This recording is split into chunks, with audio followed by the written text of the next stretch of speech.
Assalamualaikum warahmatullahi wabarakatuh. Terima kasih karena telah mengklik video kali ini. Sampurasun, terang teh wargi tadi nyaeta openingan tadi teh openingan Nadia Omara. Nadia Omara nyaeta YouTuber anu lahir di kota Banda Aceh dina tanggal 27 Oktober. Ngaran lengkap anjeunna Nadia Fairuz Omara. Anjeunna teh dipika nyaho janten anak kadua ti 3 kali. Nadia sorangan nyaeta hiji-hijina budak awewe di keluargana. Sedangkan lanceukna sareng adina Nadia lalaki.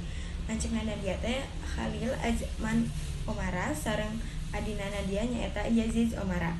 Nadia Omara nyangking atikan di SMA Negeri Salapan Pekanbaru. Teras naraskeun kuliah di Universitas Islam Indonesia jurusan Hukum sareng lulus tahun 2014. Nadia ngungkapkeun yang anjeunna urang Melayu sareng asalna ti Kapulauan Riau. Awal karir Nadia Omara nyaeta salaku salesman di hiji perusahaan kesehatan. Saterasna anjeunna lebet ka dunia perbangan serta mutuskeun ngalih ka Yogyakarta. Dina waktu eta anjeunna mutuskeun pikeun janten YouTuber di 2018. Mimitina anjeunna ngan ukur investasi dina kamera ponsel, tumpukan barang-barang salaku tripod sareng laptop pikeun ngedit video.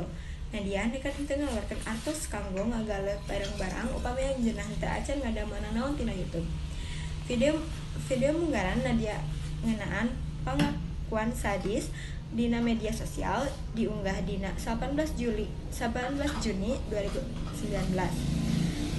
Kalayan tekad anu kuat anjeunna tungtungna nampi penghasilan tina YouTuber sareng tina ngadamel video anu kualitasna langkung sae. Dina YouTube anjeunna unggah eusi misteri anu cukup populer sapertos sejarah kota Pompei dugi ka Gunung Padang. Anjeunna ayeuna gede 8 juta pelanggan sareng 2,8 juta pengikut dina TikTok. Dina kahirupan asmara, Nadia Omara nikah ka kabogohna anu babaturan kampusna ngaranna Galih Baren Suryo Putro. Kawinna dilaksanakeun di Maret 2022. Saenggeus nikah, kebagjaan nu dirasakeun bakal karasa leuwih lengkap. Alasanna Nadia jeung Galih dikaruniai budak. Dina Juli 2023, Nadia ngumumkeun via postan Instagram yen anjeunna hamil anak. Sakitu wae ti abdi, hatur nuhun.